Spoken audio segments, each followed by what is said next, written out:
Ayan na nga, today is the day. This was on the 22nd of June, birthday ng husband ko, and we were so happy because we were invited to the unveiling of Canon's Hello mga kabitan vlogging camera, and it happened at Omniverse Museum. Now, super excited kami kasi we've always been curious about Omniverse Museum, but it's a little bit far from our place. We haven't had the time, but today we made time kasi birthday nga niya and he really wanted to see what was inside. So, we made things possible. Thank you so much to the Canon team as well for accommodating our request.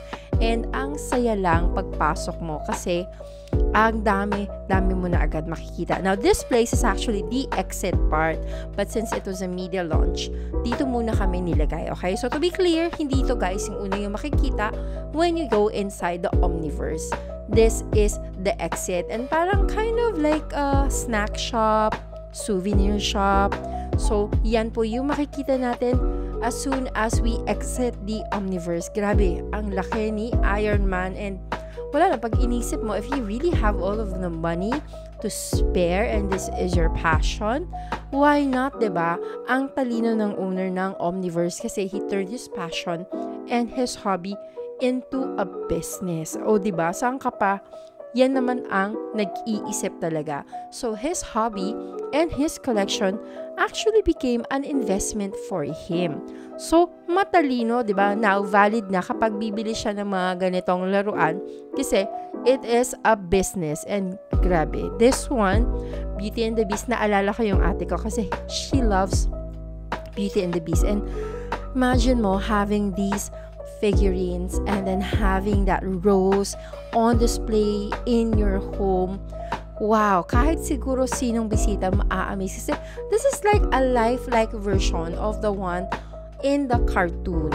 Tapos ang dami pang other toys in place. Like there is almost something for everyone. Sadly, walang Back to the Future. So, hello Mr. Omniverse, baka naman, 'di ba? Pero may Sailor Moon. Kaya happy pa rin ako.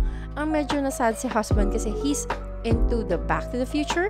Like we have a ton of toys na Back to the Future kasi he really loves the series. And syempre, I'm the wife.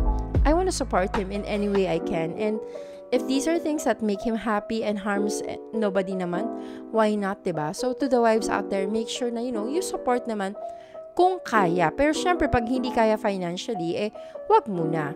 And here, this is where the first stage of the Omniverse is. Dito kayo mapupunta bago kayo literally makapasok sa loob.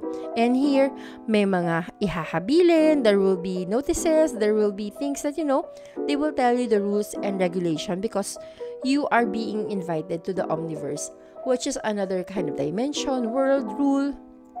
There will be rules in place. And finally, they opened up the door, and the first room is a Star Wars room. So for fans of Star Wars, this is definitely going to be insane and super happy. You'll see so many things. You get a chance to kind of be in the set and have, life-size models of, I'm actually not sure of the name of the golden robot. I'm so sorry again, guys. I think the only character that I really know from Star Wars is BB-8, and only because he's super duper cute. But the rest, I'm not sure. Oh, syempre si Yoda. Alam ko naman kahit paano si Yoda. He is very cute as well. But again, not a big fan of Star Wars, so don't come for me. I'm just not into it. I tried it. I watched all the movies, but sabi nga nila, different strokes for different folks. And I guess for this one, I just didn't get it. I mean, I appreciate all the intricacies and the effort. And I mean, can you see the details on this spaceship? Grabe, diba? Pero I'm just like not a Star Wars fan. And thankfully, my husband also is not a Star Wars fan. So magkasundo kami. But we do have a lot of friends who are Star Wars fan and would super love this room inside the Omniverse. Now, if you're thinking, is it for me, the Omniverse? I would say if you are a Star Wars fan, definitely. There are about 5 rooms dedicated to Star Wars. So grabe, sobrang dami. And you'd see the lightsabers, may mga explanation kung ano yung representation ng mga colors niya. And I have friends who actually have these lightsabers. They really, paid a lot of money to have it. Pero sabi nga, kung anong magpapasaya sa'yo, why not? Go ahead, diba? The next room is also another Star Wars room, but this one is a bit more simple. It just showcases, I think these are the different cards that they have, if I remember it correctly, from the from the movie series, diba? Parang may mga ganito. And even for me, who is not a big fan, I was actually awestruck kasi talaga namang the details of the toys. And as mentioned, ayan, another Star Wars room. Grabe, diba?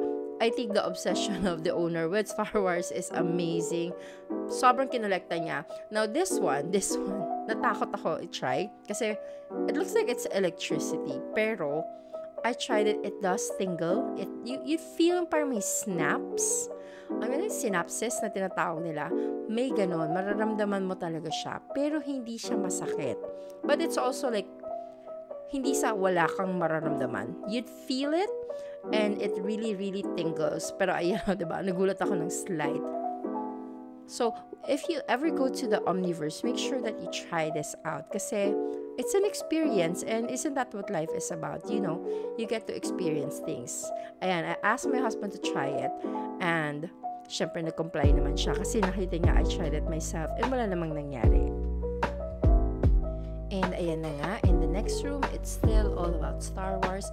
Pero this time, meron silang sand na weird. As in, parang siyang clay, pero sand siya. So, I forgot what they called it.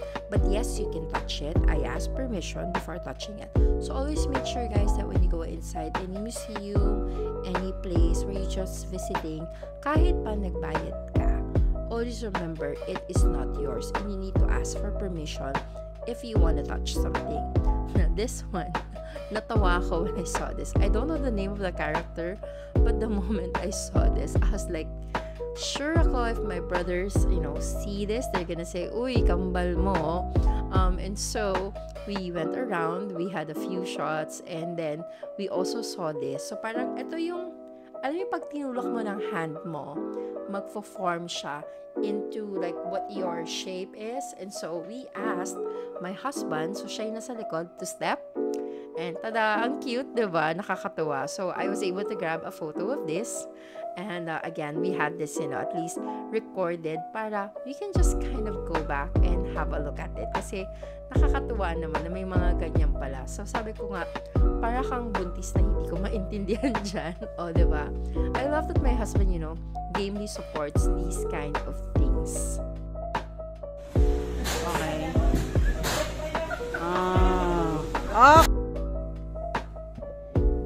And ayan na nga, we are in another room. So this time, as far as I remember, I think this is like the last room for the Star Wars fans.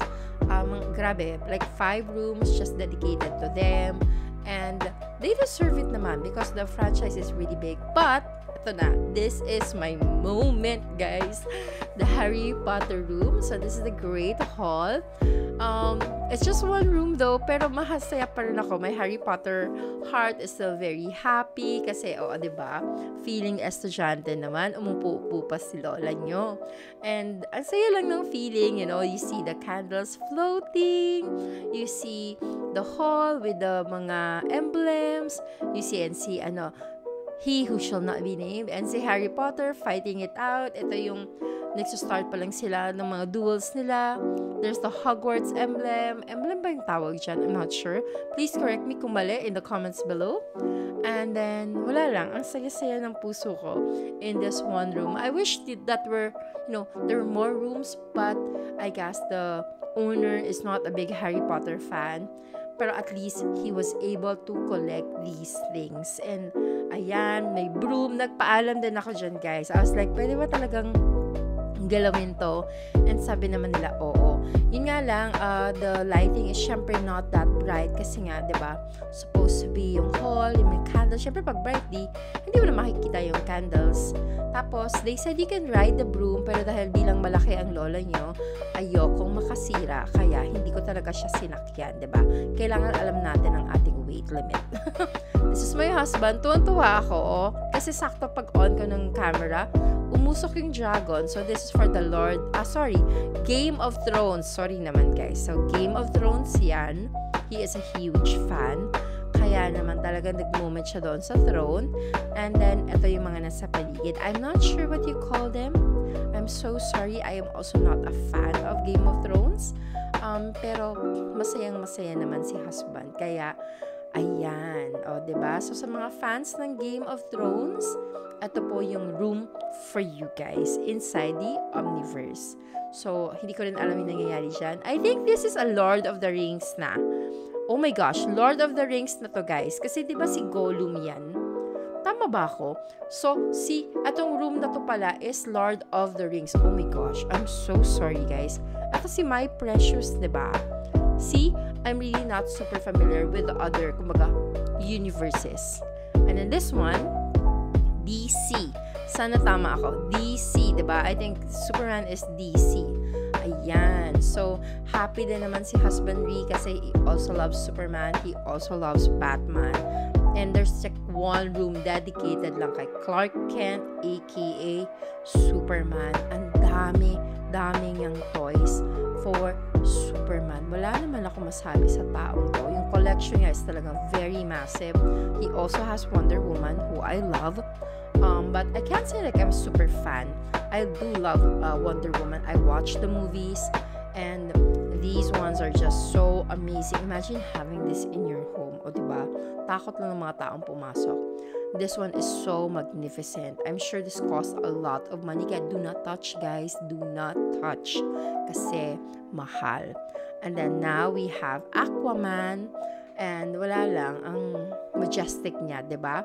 I think if tama ako, you can go in the middle a little bit. And then, we have the room here.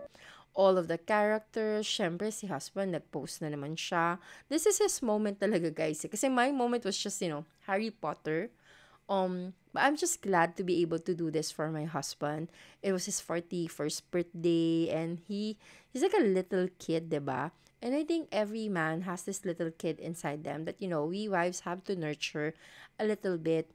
And ayan na, si Batman, his ultimate favorite. And this is Anve, the marketing head of Canon. Thank you so much, Anve, once again for letting us inside the Omniverse because this was a lot of fun. And ayan, happy husband, happy wife.